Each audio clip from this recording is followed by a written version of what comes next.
भारत की बात बताता हूं कि करते हैं शुरुआत। और सबसे पहली खबर आपके सामने रखने जा रहे हैं। राम मंदिर चढ़ावा चोरों की फाइल खुलने लगी है। चढ़ावे के पैसे से किसी ने गाड़ी खरीदी तो किसी ने करोड़ों की संपत्ति अर्जित की। जीजा साले की जोड़ी ने कैसे कर दिया खेल, एसआईटी सबका हिसाब करने में जुट चुकी है। चढ़ावा चोरी मामले में एसआईटी की जांच बहुत तेज है। हर दिन नए नए खुलासे भी हो रहे हैं। इस पूरे मामले को लेकर पूछताछ चल रही है।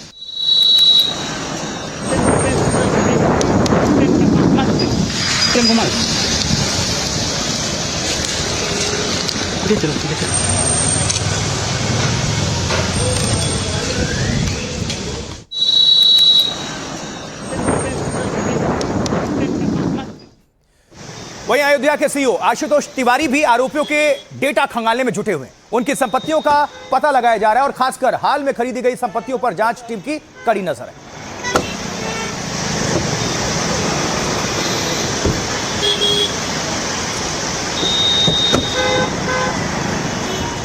बता दीजिए सर।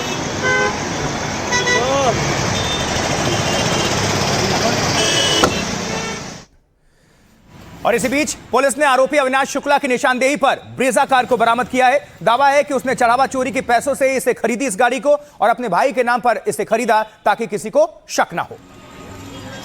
यही वो कार है, ब्रेजा कार।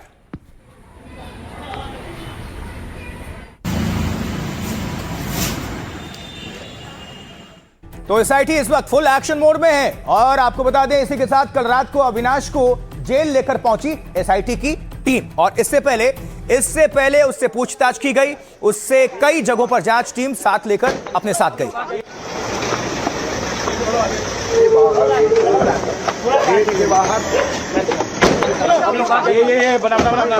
आप लोग बाहर हो जाएगा।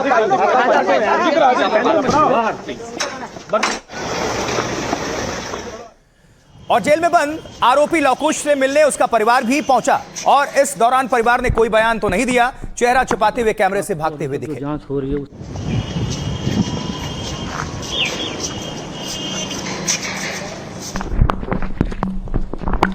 आपको अभी तक जो जांच हो रही है उसमें आप कुछ कहना चाहेंगे? उससे संतुष्ट हैं आप जो जांच हो रही है? मैडम कुछ कहना चाहेंगे?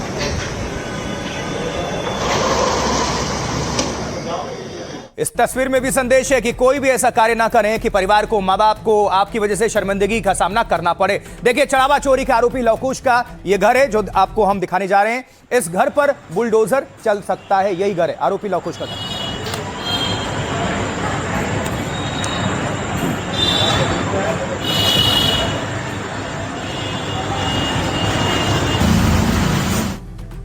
तो चढ़ावा चोरी में आज कई बड़े खुलासे हुए हैं। एक एक करके आपको सारी डिटेल्स हम पहुंचा देते हैं। देखिए, राम मंदिर चढ़ावा चोरी में बहुत बड़ा खुलासा हुआ। चढ़ावा चोरी के आरोपी जीजा साले की जोड़ी के पास सबसे ज्यादा संपत्ति चढ़ावा चोरी का आया है यह मामला। और इसमें गिरफ्तार लवकुश और अनुकल्प जीजा साले हैं। लवकुश के ससुर रमाशंकर मिश्रा भी आरोपियों में से एक हैं। अनुकल्प मिश्रा, लवकुश मिश्रा की 12 संपत्तियों का पता चला है। दोनों की संपत्तियों की कीमत करोड़ों में आंकी जा रही है और इनमें से कुछ संपत्ति हाल ही में खरीदी गई है। कितनी संपत्तियां दान चोरी के पैसे से खरीदी गई, इसकी जांच चल रही है। अयोध्या, बसावा, मिल्कीपुर, रुदौली और दूसरे जगहों पर इनकी संपत्ति मौजूद है। बाकी आरोपियों की भी संपत्तियों का खुलासा हुआ है। आरोपियों ने कुछ संपत्तियां अपने नाम ली तो कुछ परिवार के लोगों के नाम पर कर दी। अब जैसे एक आरोपी अविनाश शुक्ला की निशानदेही पर ब्रेजा कार बरामद की गई। अविनाश के भाई के नाम पर यह कार रजिस्टर की गई थी। दावा है कि इस कार का उपयोग पैसे ले जाने पहुंचाने में होता था। उसने करीब 1 साल पहले यह कार खरीदी थी। जांच टीम का दावा, चढ़ावा चोरी के पैसों से ही कार खरीदी गई। अविनाश चढ़ावे की गिनती का काम करता था। वो अयोध्या में किराए पर रहता था। उसके कमरे से 20 लाख रुपए और $1000 भी बरामद हुए। और दूसरी ओर एसआईटी ने अनिल मिश्रा और गोपाल राव से लंबी पूछताछ की है। इस बीच पूछताछ के दौरान चंपत राय भी तीर्थ क्षेत्र में मौजूद रहे। पूछताछ का मुख्य फोकस उनकी व्यक्तिगत संपत्तियों और आय के सोर्स पर रहा। एसआईटी ने उनकी चल अचल संपत्तियों का ब्यौरा मांगा है, डिटेल्स मांगा है। साथ ही संबंधित संपत्ति के दस्तावेज सौंपने को कहा गया है। एजेंसी मंदिर निर्माण और जमीन के खरीद फरोख्त की भी जांच कर रही है। इसमें कमीशन खोरी और कुछ लोगों को लाभ पहुंचाने की बात कही गई है। अनिल मिश्रा और गोपाल राव की संपत्ति हाल में कितनी बढ़ी, इसकी भी जांच चल रही है। एक तरफ चढ़ावा चोरों पर एक्शन जारी है, दूसरी तरफ सरकार और विपक्ष में जुबानी जंग जारी है। कोई मामला होता है तो उसकी एसआईटी जांच चल रही है। एफआईआर करके पुलिस ने जो दोषी अभियुक्त हैं उनको गिरफ्तार भी किया है और उसकी गहराई से जांच करने का काम चल रहा है। इसलिए श्री राहुल गांधी हों, चाहे श्री अखिलेश यादव हों और चाहे जो भी श्री राम मंदिर निर्माण के विरोधी हैं, वह श्री राम जन्मभूमि मंदिर मामले में अपने जुबान बंद कर रखें तो अच्छा रहेगा। जो घटना घटी है चोरी का, वो हिंदू समाज आहत है, इसमें कहीं दो मत नहीं। और वहां की सरकार तत्पर है और दूध का दूध, पानी का पानी करके रखेंगे। और कोई संलिग्ध व्यक्ति जो उसमें दोषी पाया जाएगा, मुख्यमंत्री ने कहा है, उसे बख्शा भी नहीं जाएगा। मंदिर का ऑडिट नहीं होगा, अठियाई नहीं होगा तो क्या होगा? सारा जेवर जवाहर जो आस्था की चीज है, जो सनातन पूरी दुनिया से आस्था के कारण पागल होकर अपना सब कुछ दे दिया, भगवान में आस्था कर दिया, आपने उसी आस्था को खंजर भोंक दी। अयोध्या में जब अखिलेश जी जाएंगे तो उनको राम मिल जाएंगे। वो कहीं गए नहीं हैं, वो जुट्टे बजा रहे हैं, उनके गाने का कोई मतलब नहीं है। सबके मन में ये बात बैठ गई है कि अखिलेश यादव जी आज तक अयोध्या राम मंदिर दर्शन करने नहीं गए, वो भगवान राम को नहीं मानते, इस नाते वो दर्शन करने नहीं गए। आस्था के सवाल पर जिन लोगों ने चोरी की है वो दोषी हैं, न कि सरकार दोषी है। सरकार उनके खिलाफ कार्रवाई न करे तब सरकार दोषी है। देखिए, मुझे जो बोलना है मैं पहले बोल चुका हूँ, और जब कोई नहीं बोला था संसार में 4 साल पहले बोल चुका हूँ। और इसीलिए आज तक मैं राम जन्मभूमि दर्शन करने नहीं गया, क्योंकि यहाँ फर्स्ट डे से खेल चल रहा था। कहीं कोई कार्रवाई होती नजर नहीं आ रही है, केवल बचाने का प्रयास लगातार जारी है। तो कहीं ना कहीं करोड़ों सनातन धर्म के मानने वालों की आस्था पे चोट हुई है। और जब तक दोषियों पे कार्रवाई नहीं होगी, समाजवादी पार्टी समझती इन बयानों से कुछ होने वाला नहीं। वहीं इस बीच पूर्व केंद्रीय गृह सचिव ने चंपत राय पर गंभीर आरोप लगाए हैं। एनडीटीवी से बातचीत करते हुए उन्होंने चंपत राय को घमंडी करार दिया है और साथ ही 5 करोड़ के रामचरितमानस को लेकर भी सवाल पूछे हैं। अब देखिए, ये वो रामचरितमानस है जो पूर्व गृह सचिव ने दान में दी थी। ये तस्वीरें भी साथ साथ देखते रहिए। और दावा है कि ये गायब हो चुका है और इसको लेकर कोई जानकारी ही नहीं मिल पा रही है। ये वही रामचरितमानस है। अब इसको लेकर भी सवाल और साथ ही सवाल भी पूछा गया है।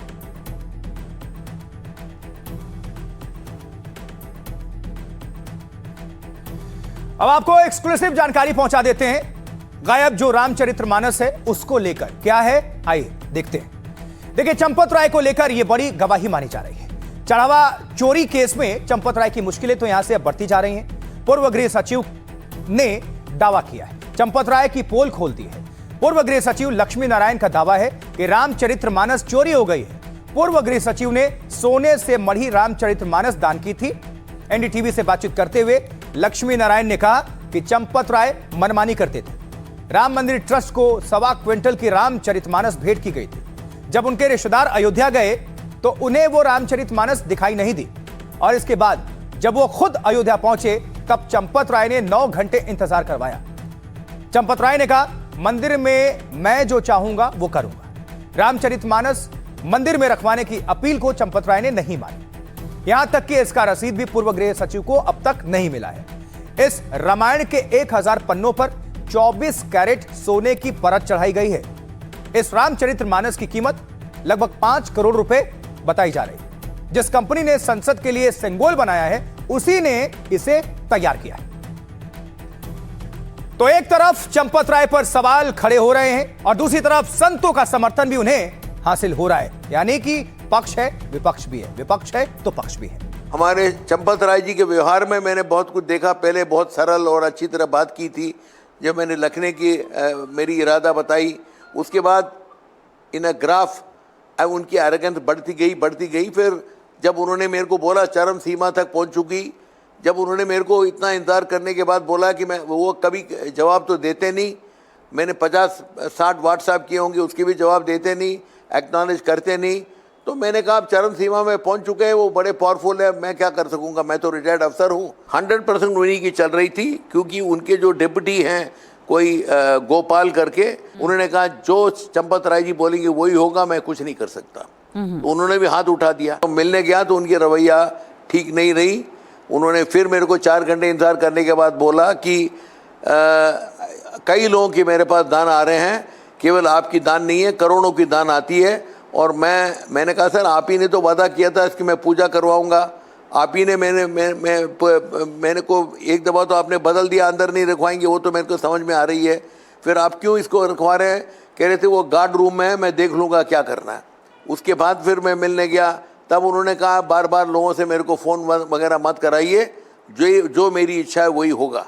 उसके बाद मैंने उनको मिलने तो बंद कर दिया। बैठक किया गया, प्रेस कॉन्फ्रेंस किया गया है। जो ट्रस्ट में चंपत राय जी का जो इस्तीफा है वो समाज को स्वीकार नहीं है। ट्रस्टियों को चंपत राय जी का इस्तीफा नहीं लेना चाहिए। उनके द्वारा किए गए कीर्ति, उनके द्वारा किए गए त्याग, तपस्या, बलिदान जो है अपने आप में गौरवान्वित करने वाला है और विस्मरणीय है, उसको भुलाया नहीं जा सकता। जिस तरह से उनके ऊपर आरोप लगाया जा रहा वह निराधार है, निरर्थक है। उनको इसमें जो है किसी प्रकार की संलिप्तता नहीं है। माननीय चंपत राय जी का इस्तीफा स्वीकार नहीं करना चाहिए और जो कोष की व्यवस्था माननीय गोविंद देव गिरी जी महाराज जी की है, उनको ट्रस्ट का आय व्यय प्रस्तुत करना चाहिए। उसकी जिम्मेदारी चंपत राय जी की नहीं है। बाकी चंपत राय जी की जो जिम्मेदारी है मंदिर निर्माण की, व्यवस्था की, और जो काउंटिंग में गड़बड़ी हुई है, चढ़ावा में जो चोरी हुई है, वो अपराधी पकड़े गए हैं। एसआईटी ने उनको प्रस्तुत किया है, रिमांड में लिया है और थोड़े दिन बाद फाइनल रिपोर्ट आएगी, दूध का दूध पानी का पानी होगा।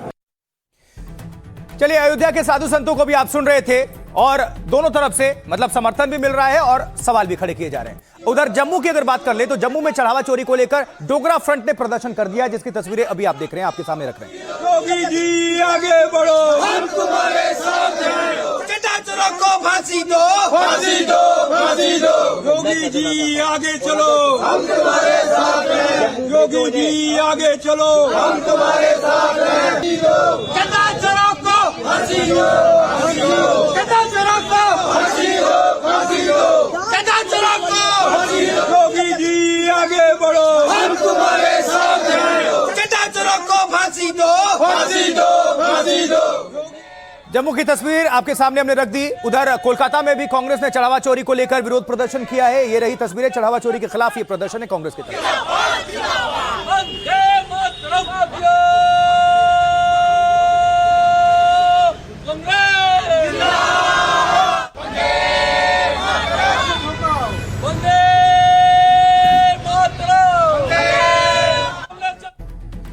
तो मामला बहुत संवेदनशील है, करोड़ों श्रद्धालुओं के आस्था की बात है और उस पर चोट पहुंची, इसको लेकर भक्तों में आक्रोश भी है और इसको लेकर हल्ला भी बोला जा रहा है। अगली तस्वीर आपके सामने रखने जा रहे हैं उत्तराखंड से, क्योंकि उत्तराखंड का अल्मोड़ा और वहां भी कांग्रेस कार्यकर्ताओं ने इसको लेकर जोरदार विरोध प्रदर्शन किया है। सुनिए।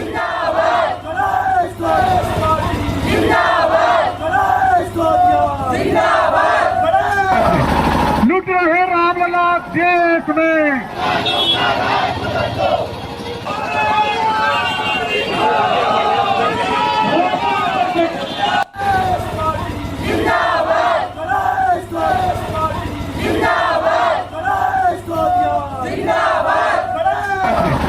लुट रहे रामलला देश में। वहीं इसी बीच भारतीय जनता पार्टी का अध्यक्ष नितिन नवीन आज लखनऊ पर पहुंचे, उत्तर प्रदेश की राजधानी, और सीएम योगी ने एयरपोर्ट पर उनको रिसीव किया।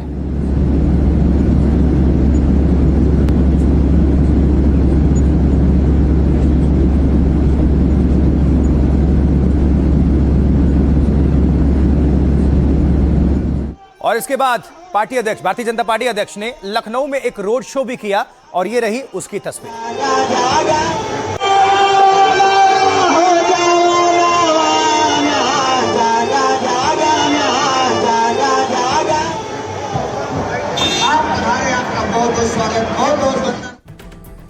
लेकिन इस बीच अब सबकी निगाहें कहां टिक गई हैं? 6 जुलाई पर। क्यों? आइए पता करते हैं। देखिए, 6 जुलाई पर सबकी निगाहें टिकी हैं। इस दिन राम मंदिर ट्रस्ट की बैठक होनी है, इसलिए सबकी निगाहें यहां पर है।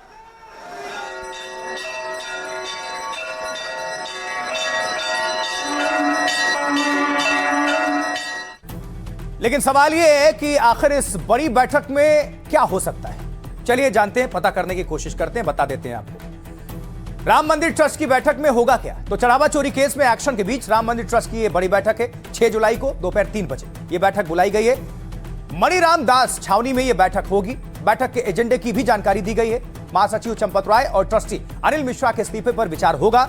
इस्तीफा स्वीकार करने के लिए 2/3 बहुमत होना चाहिए। चंपत राय और अनिल मिश्रा का इस्तीफा तभी मंजूर होगा। इस्तीफे को अगर 2/3 सदस्य स्वीकार करते हैं तो वो अपने पद से हट जाएंगे। दान पात्रों से प्राप्त राशि की गणना के संबंध में एसआईटी की अंतरिम रिपोर्ट भी रखी जाएगी और इस अंतरिम रिपोर्ट पर राम मंदिर ट्रस्ट की बैठक में चर्चा होगी। इसकी सिफारिशों पर भी राम मंदिर ट्रस्ट फैसला ले सकता है। ट्रस्ट के कोषाध्यक्ष स्वामी गोविंद देव गिरी ने बैठक की सूचना दी है। चढ़ावा चोरी मामला सामने आने के बाद ट्रस्ट की यह पहली औपचारिक बैठक है। पहली बार ट्रस्ट के शीर्ष पदाधिकारियों के त्यागपत्र एजेंडे में शामिल किए गए हैं और इस बैठक में कई अहम फैसले लिए जाने की संभावना है। इससे मंदिर की वित्तीय व्यवस्था, प्रशासनिक जवाबदेही, भविष्य की कार्य प्रणाली तय होगी। और अब विपक्ष को एक बड़ा मुद्दा मिल गया है और वो इस मुद्दे पर सरकार को घेरने में कोई कोर कसर नहीं छोड़ रहे हैं, नहीं छोड़ना चाहते। अगर 5 से ज्यादा लोग किसी अपराध में शामिल होते हैं तो वो डकैती का मामला बन और पूरे राम मंदिर ट्रस्ट ने मिलकर ये डकैती अयोध्या के राम मंदिर में की है। ये उनका कर्तव्य है की रक्षा करना, अयोध्या की, राम मंदिर की, उनकी चढ़ावे की, दान पेटी की रक्षा करना उनका काम था। तो ये वो भी इतने गुनहगार हैं। वहाँ पे जो सीसीटीवी फुटेज लगे थे वो उसके स्क्रीन पे तो दिखता था। 40 दिन में 70 बार वहाँ पे तिजोरी लूटी जा रही थी, ये तो दिख रही। तो इतने दिन का सीसीटीवी फुटेज निकालो तो कितना इन लोगों ने लूटा होगा। गुप्तदान भी लोगों ने बहुत सारा किया है। कई तो आपने देखते हो कि वो सिंधी समाज के लोग सामने आए कि हमने जो चांदी की विटें दी थी उसकी स्लिप भी हमको इन लोगों ने नहीं दी। तो खरबों रुपए, करोड़ों नहीं, खरबों रुपया इन लोगों ने जनता का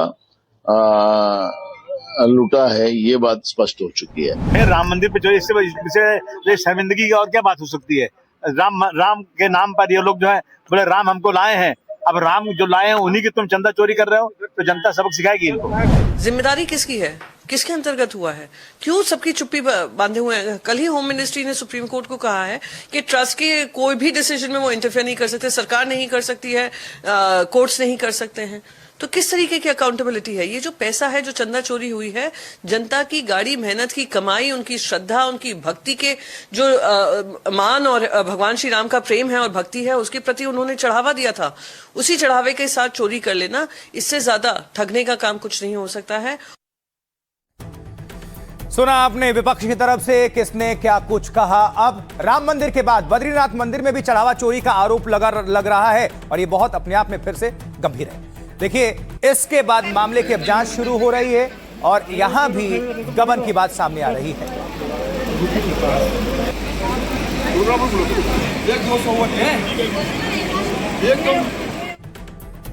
तो राम मंदिर के बाद बद्रीनाथ मंदिर में भी चढ़ावा चोरी का आरोप लगा और इसके बाद मामले की जांच शुरू हो गई, जैसा कि आपको बता रहे हैं। आइए डिटेल्स पता करते हैं और रखते हैं आपके सामने। तो कैसे चढ़ावा चोरी का मामला सामने आया और अब तक इसमें क्या कुछ हुआ, जानने का वक्त है। बद्रीनाथ मंदिर में चढ़ावा चोरी की शिकायत सामने आई है। सोशल मीडिया पर वायरल हुई शिकायतों के बाद एक्शन शुरू हुआ। बद्रीनाथ केदारनाथ मंदिर समिति ने इस मामले में संज्ञान लिया है। समिति के अध्यक्ष ने कहा है कि चढ़ावे में हेरा फेरी के संबंध में जो आरोप लगे हैं उन्हें मंदिर समिति ने अत्यंत गंभीरता से लिया है। पूरे मामले की निष्पक्ष और तथ्यपरक जांच के लिए समिति का गठन किया गया है।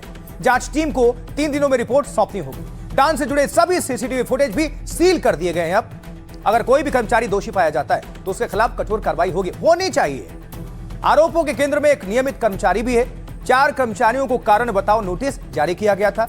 सारे सीसीटीवी फुटेज लगातार एक के बाद एक खंगाले जा रहे हैं और अब मंदिर समिति ने इस पर क्या कुछ कहा और सियासतदान इस पर क्या कुछ कह रहे हैं, कैसे सियासत हो रही है, सब कुछ देखिए और सुनिए। दान और चढ़ावे की कथित हेराफेरी के संबंध में जो समाचार चल रहे हैं, जो आरोप लगाए जा रहे हैं, मैं ये कहना चाहता हूँ उसमें कि इसको मंदिर समिति ने बहुत ही गंभीरता के साथ में लिया है और इस पर तत्काल प्रभाव से जो सभी जो कर्मचारी हैं, अधिकारीगण हैं, जो भी इस गणना में शामिल रहते हैं, उन सभी को मैंने तत्कालीन जो हमारे मुख्य कार्यकारी अधिकारी हैं उनके द्वारा उनको नोटिस, सो कोर्स नोटिस भी जारी हो चुके हैं और उस जांच कमेटी को यथाशीघ्र अपनी जांच कर उसकी जांच रिपोर्ट आएगी और वो जांच रिपोर्ट भी सबके सामने सार्वजनिक रूप से रखी जाएगी और इस पर जो भी दोषी होगा उस दोषी के खिलाफ सख्त से सख्त कार्रवाई की जाएगी। महाकाल मंदिर में महाघोटाला,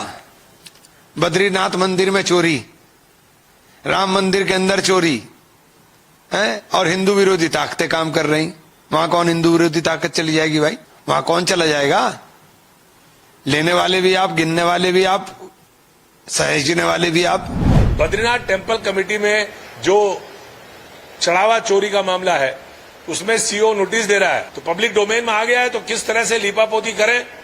यहां भी चंदा चोरी और चढ़ावा चोरी पकड़ी जा रही है, तो उसी तरह जैसे यूपी में हुआ उसी तरह उत्तराखंड में भी हो रहा है। नोटिस थमाएंगे, 2-3-4 कर्मचारियों को सस्पेंड करेंगे, 20-30-50 हजार रुपए, लाख रुपए उनके घरों से रिकवर करेंगे और कहेंगे हमने चोरी पकड़ ली। देखिए, बड़ा स्पष्ट है कि आज भारतीय जनता पार्टी हमारे धार्मिक स्थानों से और खास करके जहां भी हमारे मंदिर बने हैं, जहां और धार्मिक स्थान बने हुए हैं, वहां से लगातार चंदा चोरी कर रही है। सबसे बड़ी एग्जांपल जो अयोध्या में सामने आई है। इस सीरियस इशू पे नॉन सीरियस जो लोग पॉलिटिक्स कर रहे हैं, ये वो लोग हैं जो लोग कि अभी तक सेकुलरिज्म के जो है वो सूरमा बनते हुए घूम रहे थे, अब सनातन के जो है वो सबसे बड़े जो है वो समर्थक बनने की कोशिश कर रहे हैं। जो कि राम मंदिर पर जिन्होंने कि एक ईंट भी जो है वो नहीं दी, जिन्होंने केवल रोड़े अटकाए, वो आज सबसे बड़े जो है वो राम मंदिर के हितैषी बन के उभर करके सामने आने की कोशिश कर रहे हैं। चलिए, ये बात हो गई राम मंदिर की, बद्रीनाथ की, चढ़ावा चोरी की और उस पर हो रही सियासत की। अब आपको आगे लिए चलते हैं, कहां? पश्चिम बंगाल। देखिए, बंगाल में टीएमसी के दोनों गुट आमने सामने भिड़ रहे हैं। बागी गुट ने टीएमसी मुख्यालय पर कब्जा कर लिया तो ममता बनर्जी ने बागियों पर हमला कर दिया और कह दिया कि जब तक जिंदा हूं टीएमसी मेरी है। उधर कोलकाता में टीएमसी के मिनी हेडक्वार्टर पर अब ममता का नहीं बल्कि बागी गुट का कब्जा है और ऋतव्रत बनर्जी की अध्यक्षता में यहां बैठक भी हुई और उन्होंने फिर से खुद को असली टीएमसी बता दिया।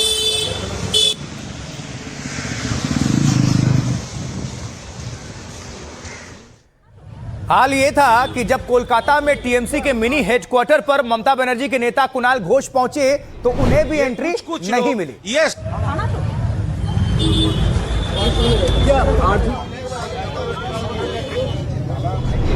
ये कुछ लोग ये शाम में क्यों आता है, शाम में क्यों आता है? पार्टी का कोई एमएलए का पार्टी ऑफिस में आने का जरूरत है, उसका तो हक है आने का, लेकिन ये शाम में क्यों आ रहा है?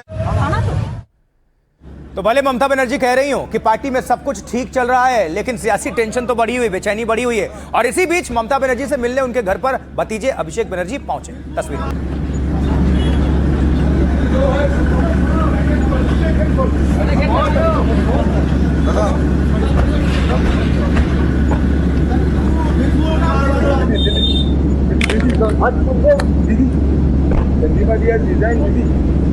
चंद्रिमा दिया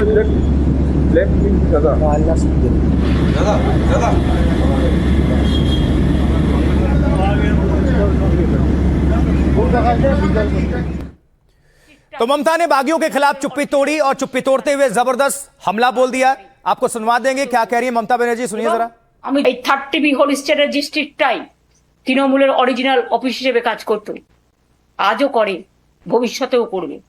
এবং আমি দুটো জেনারেল সেক্রেটারি অ্যাড করছি পার্টিকে সাহায্য করার জন্য, একটা মদন মিত্র আর একটা কুণাল ঘোষ। অন্য কমিটি মেম্বার যারা আছে তারা অ্যাজ ইট ইজ যেমন ছিল থাকবেন, শুধু স্টেট প্রেসিডেন্টের কাজটা আমি নিজে দেখে নেব। এই 30 ममता बनर्जी को सुन लिया आपने, बागियों को लेकर क्या कह रही हैं। और अब आपको चलते हैं आगे और अब आपको बता देते हैं कि आखिर ये मिनी हेडक्वार्टर वाली लड़ाई है क्या और ममता बनर्जी ने बागियों के खिलाफ कैसे मोर्चा खोल दिया है। तो सुनिए, बागी गुट के कब्जे में टीएमसी का मिनी हेडक्वार्टर। अब चुनाव हारने के बाद से ममता बनर्जी को झटके पर झटके लग रहे हैं और अब टीएमसी के बागी गुट ने पार्टी के मिनी हेडक्वार्टर पर कब्जा जमा लिया। कोलकाता मिनी हेडक्वार्टर के ताले बदल दिए गए हैं, नए पोस्टर्स लगा दिए गए हैं। बाहर जो पोस्टर लगे हैं उसमें से ममता बनर्जी की तस्वीर भी गायब थी। ऋतव्रत बनर्जी ने समर्थकों और नेताओं के साथ बैठक की, खुद को असली तृणमूल घोषित किया, कहा पार्टी का काम यहीं से चलेगा। हाल यह है कि मिनी हेडक्वार्टर के अंदर कुणाल घोष को भी एंट्री नहीं दी गई। इससे पहले बागी गुट पार्टी के नाम सिंबल पर भी दावा पेश कर चुका है और इस बीच आज ममता बनर्जी ने बागियों के खिलाफ जमकर निशाना साधा। सुनवाया भी था आपको हमने थोड़ी देर पहले। ममता ने ऐलान किया कि उनके आवास वाला कार्यालय ही हेड ऑफिस है। उन्होंने कहा कि इन लोगों को चुनाव चिन्ह मैंने ही दिया था, विधानसभा चुनाव के नामांकन में हस्ताक्षर मैंने ही किए थे, लेकिन चुनाव के ही 2 महीने के भीतर ही आप गद्दार बन गए। मैं अभी जिंदा हूं, ममता बनर्जी कह रही हैं, मैं अभी जिंदा हूं, टीएमसी का चुनाव चिन्ह कहीं नहीं जाएगा। अगर आप मुझे रोकना चाहते हैं तो आपको मुझे मारना होगा। जो गद्दार बीजेपी की इच्छा के अनुसार काम कर रहे हैं वो बीजेपी में जाकर शामिल हो जाएं, लेकिन मैं दबाव में नहीं आऊंगी। मैं और मेरी पार्टी बीजेपी के दबाव में आगे नहीं झुकने वाली। तो आइए अब सुनिए कि कैसे इस पर जमकर हो रही है सियासत। इरिगेशन मिनिस्टर जो लोग कल तृणमूल कांग्रेस के दफ्तर गए और उसे बंद कर दिया, उनसे मैं ये कहना चाहती हूँ कि हमने वो दफ्तर किराए पर लिया था, हमें वो अक्टूबर 2027 तक लीज पर मिला था। कोई व्यक्ति पार्टी छोड़ सकता है, लेकिन संस्थान कभी खत्म नहीं होती। ये पार्टी की संपत्ति है, कोई यूं ही उस पर कब्जा नहीं जमा सकता। कोई भी जबरन माटी मानुष की संपत्ति पर कब्जा नहीं कर सकता। अभी तृणमूल कांग्रेस का अंदरूनी में लड़ाई शुरू हो गया। अभी तो रुपया नहीं आ रहा है, जो खजाना में माल है उसको लेकर लड़ाई है, तो उसमें हमारा क्या टिप्पणी करना है। हम लोग तो साइलेंट स्पेक्टेटर है इसका। और जनता का भी कोई उत्साह नहीं है, कौन किसका दरवाजे पे ताला लगा रहा है। सब तृणमूल एक है, तृणमूल चले गए, उसका सरकार गए, जनता खुश है। ये कितना दिन चलेंगे, बंगाल का लोग सब देख रहे हैं। और तृणमूल कांग्रेस 2 करोड़ 60 लाख वोट मिले थे। जरा इंतजार कीजिए, सामने 21 जुलाई आ रहे हैं, उसका बाद जो होना होते रहेंगे। दादा एक चीज की, हम लोग कुछ गड़बड़ नहीं किया, बेकानूनी कोई झमेला कुछ नहीं किया। हम लोग आके पुलिस को एक डायरी दिया, FIR किया। देखिए टीएमसी का अंदरूनी मामला है, कौन नेता कौन कब्जा करेगा ऑफिस, कौन विधानसभा में बैठेगा, कहाँ बैठेगा, ये तो माननीय स्पीकर विधानसभा में और बाहर कानून ठीक करेगा। लेकिन ये जो हो रही है ये नहीं होना चाहिए। जनता ने उनको मैंडेट दिया विपक्ष में बैठने के लिए। 15 साल सत्ता में रह के आदत खराब हो गया है, लड़ाई करने की इच्छा नहीं है, सुविधा में रहने का आदत है। लेकिन लोकतंत्र में विपक्ष का बहुत बड़ा भूमिका होता है। हम चाहते हैं कि टीएमसी वो भूमिका का अदा करे। पहले आपने शुरू किया है, खत्म हम लोग करेंगे, देख लेना। उन लोग जो क्लेम किया है वो क्लेम तो झूठा है, वो तो हम लोग साबित कर देगा। उनका क्लेम का माफिक उन लोगों का ऑफिस तो है राजधानी में, तो उधर में क्या है, कुछ गुंडा मिलके एक तो पार्टी बनाया है, तो हमको मान लेना होगा। चोर गुंडा सब लोग करते हैं, और वही चोर गुंडा सब शुभेंदु अधिकारी का बहुत नजदीक का आदमी है, तो हमको मान लेना होगा। बहुत बड़ा घमासान चल रहा है टीएमसी के भीतर ही, और किसी ने सोचा भी नहीं होगा, ना खुद ममता बनर्जी ना पार्टी वाले, कि ऐसा कुछ हो सकता है। लेकिन यही है राजनीति, यही है सियासत, सब कुर्सी का खेल है। चलिए आगे बढ़ते हैं। देखिए इस बीच ममता बनर्जी को एक और बड़ा झटका लगा है। पार्टी में जिसे उनका राइट हैंड कहा जाता था, टीएमसी की बंगाल अध्यक्ष चंद्रिमा भट्टाचार्य ने भी अपने पद से दे दिया इस्तीफा।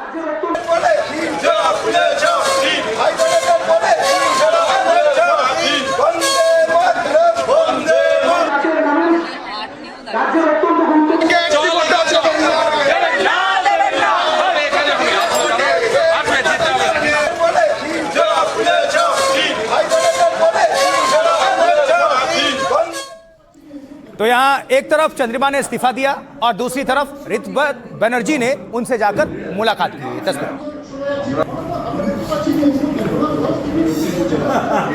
सौरभ बसु लीडर में